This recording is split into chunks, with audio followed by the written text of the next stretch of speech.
Well, as you can tell, we've got a different sort of setup here today, and there's a lot kind of different going on today. We thought for the nature of the service today that it would be good for our children, kindergarten through 5th grade, to be in here today. So we don't have a kids view today, K through a kids view or a big kids view. But there wasn't. Maybe there was a little confusion earlier. But let me clear this up. We do have preview for our preschoolers. If you've got preschoolers, pre-K, we have a place for them right now, and also our nursery is back there. So if you've got smaller kids, please, this would be a great time right now if you want to take them and get them into their place. That would be this would be the perfect time for that. Apologize for any of that confusion about that.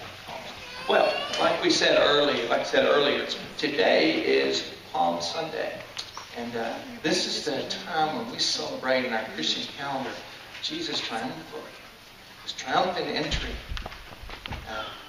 when He was crowned King, and praises unbelievable that were going on at that time.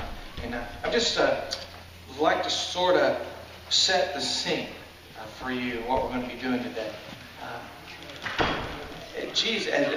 Jesus had come into town, and many amazing things had happened. There were miracles. His teaching was like it had never been before. Jesus' teaching was like no other teacher's teaching ever. But for the weeks leading up to the Passion of the Christ, the teaching was absolutely over the top, mind-blowing kind of stuff. And so as the time approached for Passover, Jesus sent His disciples on into town to set up for their taking of the Passover meal that was going to happen in what we've come to know as the Last Supper. And it happened in the upper room. There was a man that offered his room, the upper room in his home for the disciples to celebrate their Passover. So imagine what's going on. We in that room. Now, we've read this story. We've talked about this story.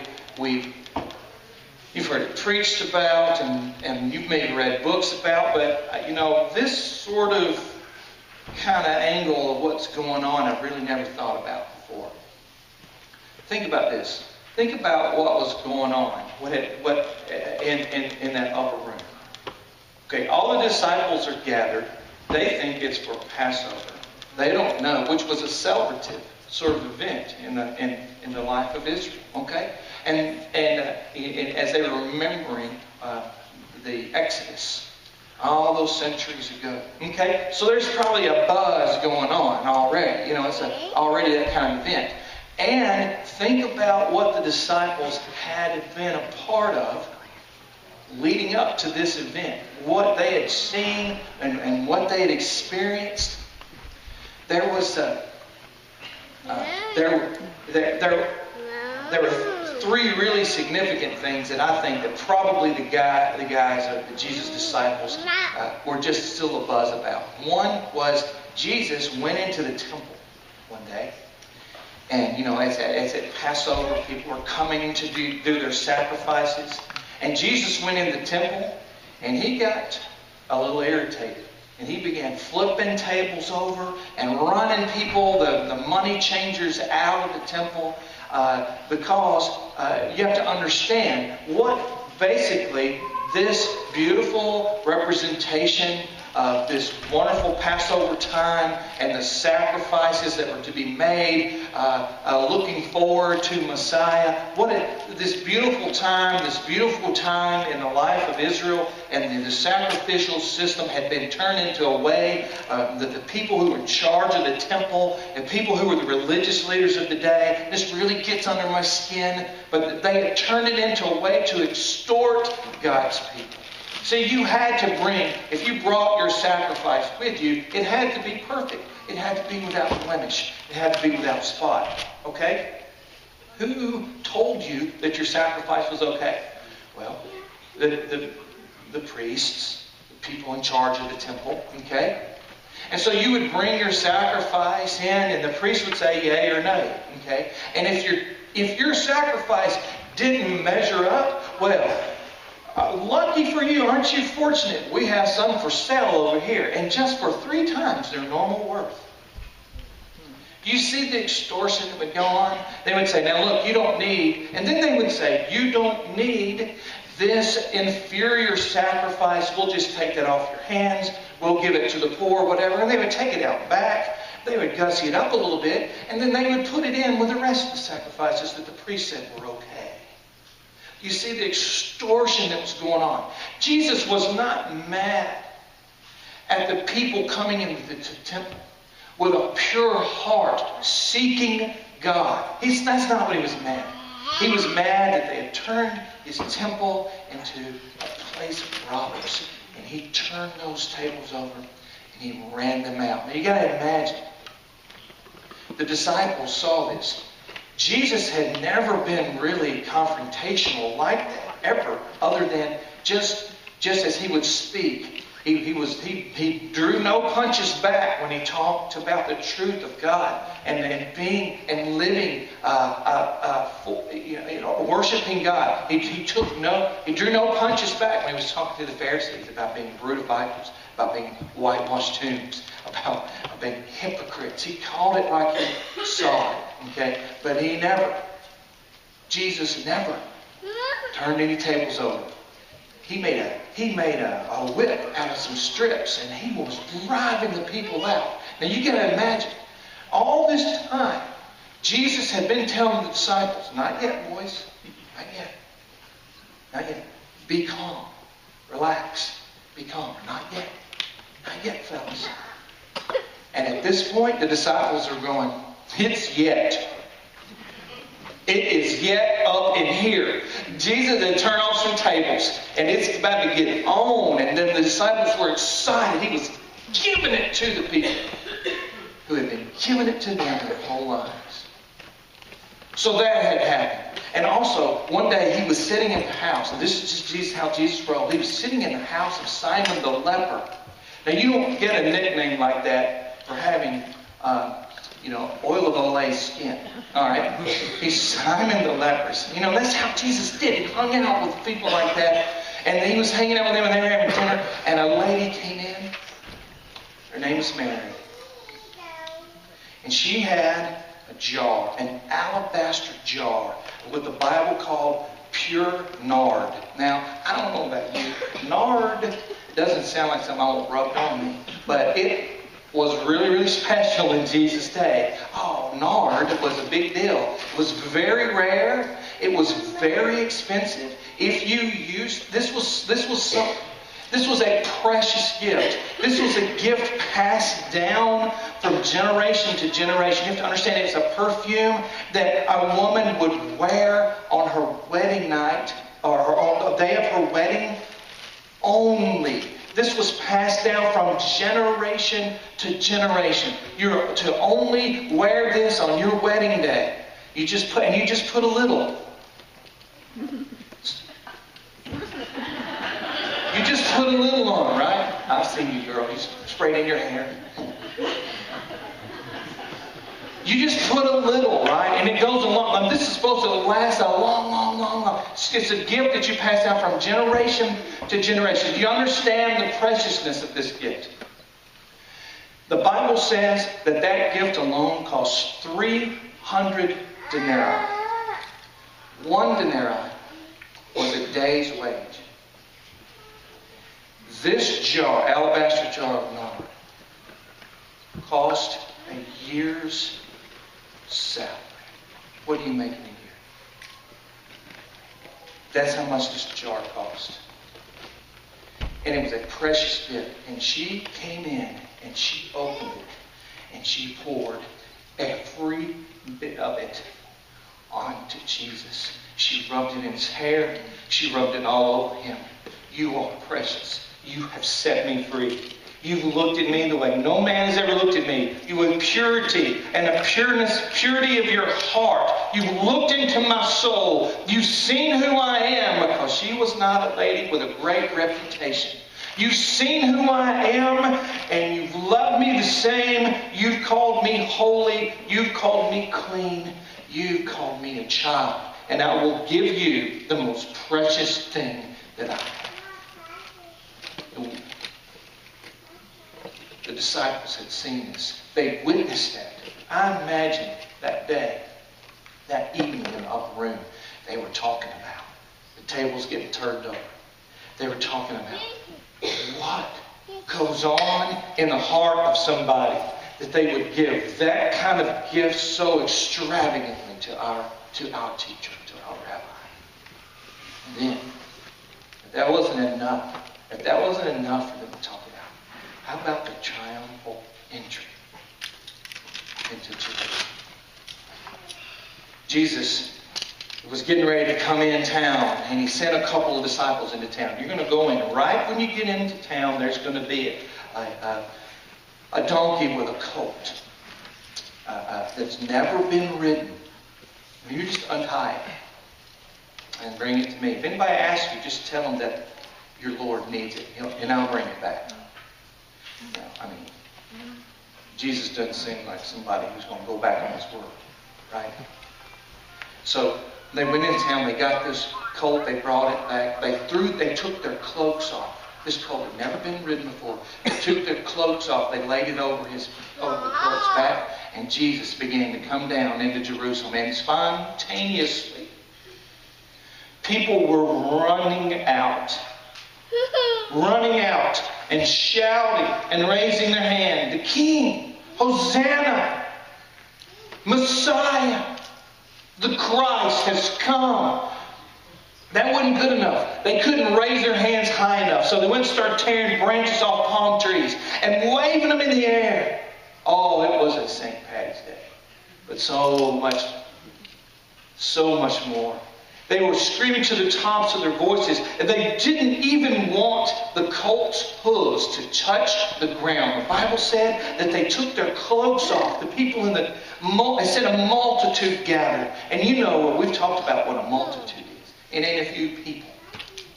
Thousands upon thousands of people were gathered. And they were throwing their cloaks out on the road because they didn't even want the hooves of the animal that Jesus was riding to touch the ground. It was a ruckus. The noise had to have been heard for miles. Hosanna. Can you imagine what was going on in the hearts of the disciples?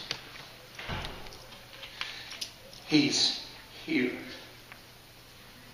Messiah has come. And now we can shout to the top of our lungs like we've been wanting to do for 2 years.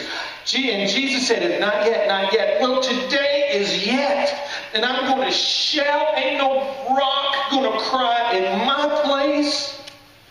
I'm going to make some noise. He has come. Jesus has come. And that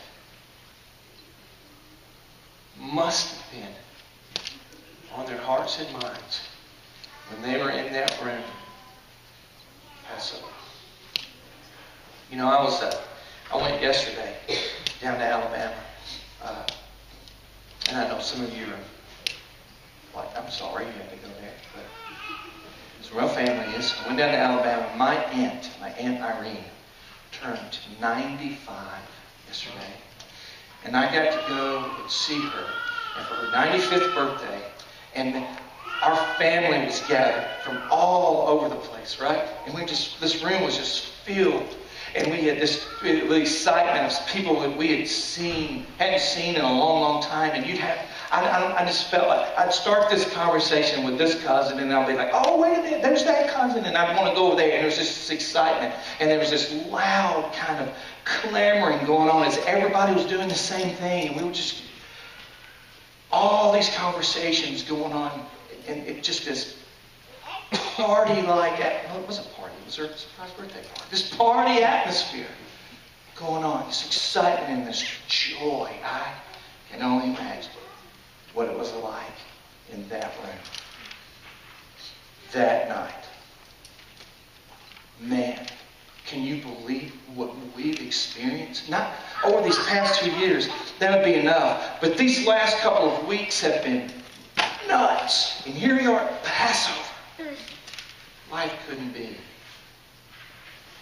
any better. Let's take a look in and see what might have been going on that night. So really, how much did you pay for that donkey? Nothing. They just let us borrow. I can't believe that they just let you borrow that donkey. They really did. It was just there inside the village, like Jesus said it would be. And the people sitting around, when they asked, we just told them Jesus was having to borrow it and he'd give it back. That was it. Alright, there's no way they just let two random dudes come in and borrow their donkey. Yes, because that's the most unbelievable thing Jesus has done. Alright, I guess you're right. Can you believe all the people? I don't think I've ever seen some singing and dancing. And so many of them were laying their coats down on the ground in front of him. I've never seen anything like it. I felt like I was walking with the emperor himself. Except the people actually like Jesus. True. What about the way he cleared the temple? I've never seen him so angry. I couldn't believe it when he started flipping tables over. Jesus, he looks so serious. What do you think he was talking about? Thinking about, sorry. I don't know. It's been such a good day. I wonder what's on his mind. I don't know. You ever get the feeling that something big is about to happen? Man, I've been getting that feeling almost every day for 3 years. True, but I mean really big. Now that you mentioned it, I've never seen him look so tense. I feel like I can still smell that perfume. It's probably because he can't. I guess. I feel like we're all covered in it. The smell is so strong. How much do you think all that was worth? I'd say at least a full year's pay. Did you hear what Judas said? Selling it to the poor. Yeah. I don't know if I trust him. Neither do I. I mean, look at him. He always looks like he's up to something. One kiss, that's it. One kiss of friendship. That's all I have to do. 30 pieces of silver. It's worth 30 pieces, right? Maybe should I have asked for more? No, 30 pieces is enough. Then I'm out of here. I'll go somewhere where the weather, with good weather, beautiful women, yes. One kiss, 30 pieces of silver.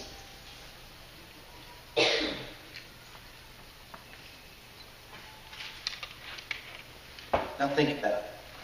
All these conversations going back and forth. People excited about the day. They're eating the Passover meal. It's just a jubilant, joyous situation. Now Jesus knows that this is the last meal that he's going to have here on earth. And he's preparing himself for one of the most important conversations he's ever going to have with the disciples. He knows where they are. He knows that their hearts are so full. And what he's about to say to them is such a reversal. He's preparing himself to do that, and he's preparing himself to say that to the disciples. So he stands. Jesus stands. He goes to another place in the room. The disciples are like, okay, what's Jesus up to now? I don't know. When Jesus gets like this, something about to happen. Somebody about to get healed, or some fish going to be turned into a bunch of fish, and bread into a bunch of bread. They don't know what Jesus is about to do, right? He stands and he goes over there, and he fills a bowl with water, and he gets a towel, and he gets ready. It looks like he's getting ready to bathe or wash or something. The disciples must have been like, what is going on? One, maybe two at a time. And Jesus goes to the disciples, or they start to notice what he's doing. Everybody gets quiet. The conversations die down. They're not sure what's going on.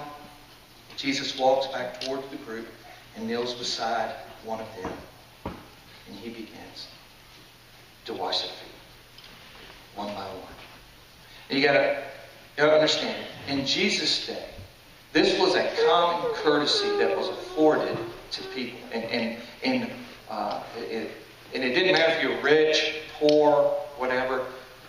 It was a common courtesy, especially on such an event like Passover. As people came into your home, their feet would be washed. And it was never the head of the house or it was always a servant or someone lesser in the home that provided this service. It's kind of like if you come to my home in the wintertime, I'll say, can I take your coat? And I'll hang it up for you. It's just kind of common courtesy. Most of the time you even get that coat back. But it's kind of a common courtesy that's going on. Well, it would never would the head of the house do this.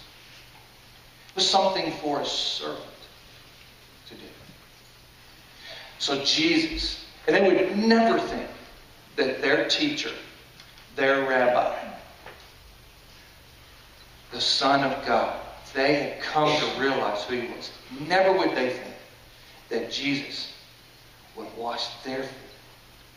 Not something that they expected. It was one of those moments where everyone is in shocked silence. Well, everyone except maybe Peter. Lord, are you going to wash my feet? Yes, Peter. You don't know now, but later you will understand. No, you can't wash my feet ever. If you don't let me wash your feet, then you can't be a part of what I'm doing. Well, then, Lord, not just my feet, then my hands and head as well. If you've had a bath, you need not for me to wash, but only your feet. Don't you understand? I'm not concerned with cleanliness, but holiness. Now you are clean. You are all clean. Well, not everyone of you is. Jesus went like this to every one of His disciples. He went from disciple to disciple, washing their feet. And they were just stunned in their silence.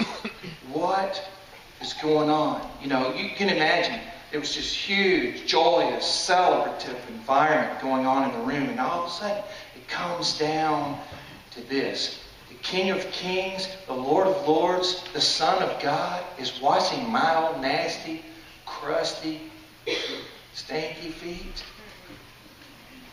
Wow, amazing. So, when He finished, He returned the basin of water to the table. He put away the towel, and He returned to the table with all the disciples, still in all silence. He had their attention, right? And Jesus began to speak. Do you understand what I've done for you? You call me teacher. You call me Lord, and rightfully so. That is what I am. But I've set an example for you for this reason. If I, your teacher and your Lord, can wash your feet, then you should wash each other's feet. Understand, no servant is greater than his master. No messenger is greater than he who sent him. Follow the patterns that I have laid out for you, and you will be blessed. Now, it is with a heavy heart that I must tell you that one of you will soon betray me, and I will no longer be with you after a little while.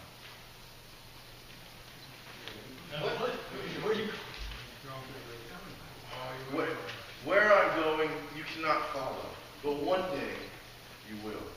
For now, I leave you with a new command. Love. Love one another. Love each other as I have loved you. You must love one another. This is how everyone will know that you are my disciple, if you love one another. Now, can you imagine being there in the upper room, seeing what they've seen, having spent all this time, these 2 weeks of Jesus' life, Jesus' life coming to a crescendo in these 2 weeks. And then He's saying, one of you is going to betray me. Where I'm going, you can't go. The disciples have to be confused, right? What do you mean? You've never been more popular. You've been crowned king by these people. There's no way anybody's going to touch you. There's no way you're going anywhere. And there's nowhere I'm going anywhere but with you. That's what's going on. And Jesus is telling them, you can't. Very soon, one of you is going to betray me. The man you've devoted your last few years of your life to following is about to go somewhere, but you can't go. He spent some more time teaching and preparing them for what was about to happen, even though they really didn't understand it yet. And then he talked to them about this new covenant. About this new covenant that he is going to make with them. And it was at this point the Lord changed Passover to something that we recognize, that we do now as communion or the Lord's Supper. Now, our students are going to pass out the elements to you. You prepare your hearts now as we take communion here in just a moment. That Jesus and the disciples, like they did that last night.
Age to age, you're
love you, Lord. Thank you for this meal, this last meal that I will share with these whom I love. Help us to forgive those who sin against us. Help them to forgive and love each other. Father, give us the strength. Give me the strength to follow you, to follow your will for our lives.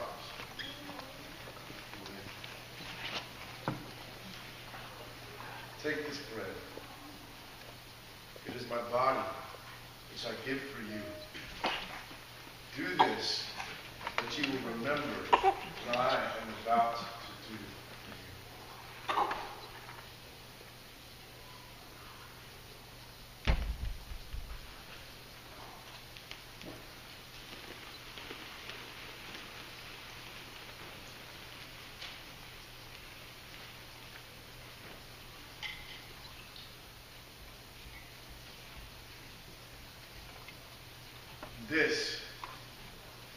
This is the new covenant, written in my blood, that I will pour out for many for the forgiveness of sin. Do this, that you will remember my covenant, my new covenant with you.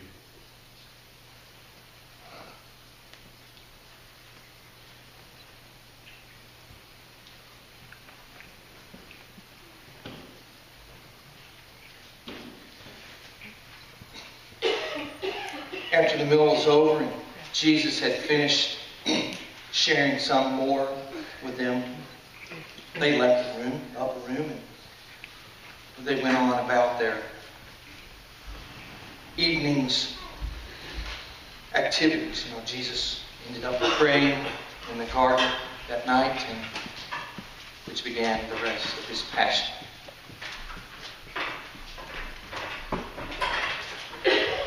I don't want the significance of what we just experienced together and what we've just done together to be missed. And I don't know that I can say it better than what my aunt Irene said yesterday. It was a surprise birthday party for my aunt. Now she's 95, so having a surprise birthday party where everybody jumps out and says surprise is a little bit of a risk. But it happened and it was beautiful. She loved it.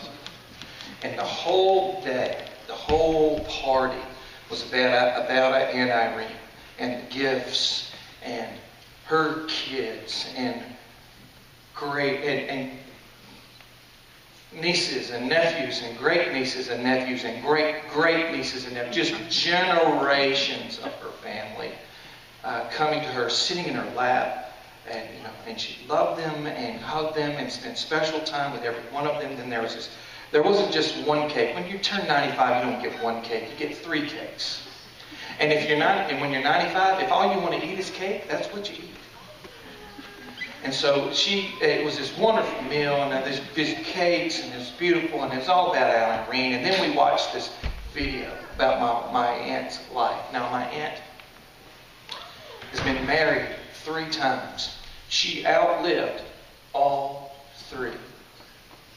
The last time she was married was in her mid-80s. All right? To her high school sweetheart. Early on my aunt was born in 1920, so in the late 30s she falls in love with this guy. But he was a little presumptuous and goes and buys some furniture for their house that they're going to have, and he hasn't even asked her to marry him yet. But some 70 years later, she forgave him. And they got married. She was married the first time for 42 years. And my first Uncle Bob, passed away. Then she married Toy. No, that's his name. His name was Toy. She married him. They were married 11 years, and then he passed away. And at this time, my Uncle Royce, all of them were World War II veterans. My Uncle Royce had fallen in love again after that didn't work out with Aunt Irene, and lived a long, beautiful life with her, and she passed. And in their mid-80s, they found each other again. And I've never seen my aunt so happy and in love in their 80s.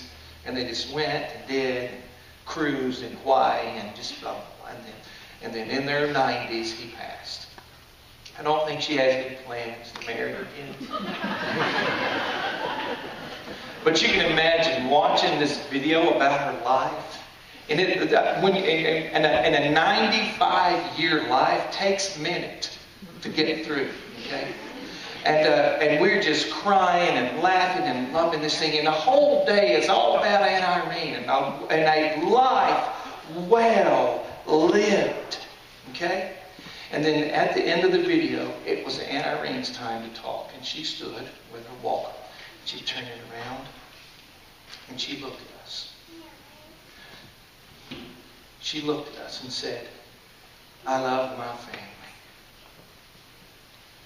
but I love my Jesus more. And she said to us, if there's someone in this room within the sound of my voice, I'm asking you, receive him today. Make him your Lord and Savior. I know where I'm going. I'm not far from there, she said. I know where I'm going. And I want to see you there with me.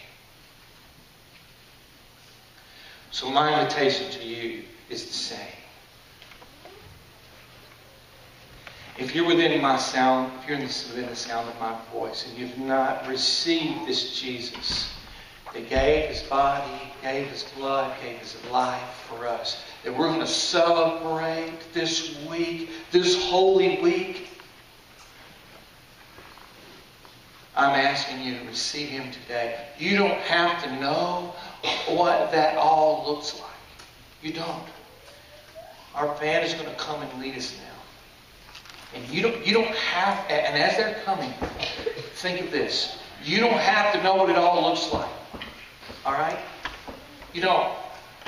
And you may be saying, you know what? Your Aunt Irene sounds like a wonderful person, but I have not lived a life like that. I've got some bumps and hiccups and some bruises in my life. You know what? Jesus loves you. He sees that, and he knows that, and he loves you. And he died for you. He's seen the depths of your heart, and he loves you the same. He did that to draw you to him. So I'm inviting you to that today. You don't know how, you don't have to know what that looks like. You just come to me, you say, okay, I want to start that journey. And we will. We'll do that today. Amen? Let's stand together.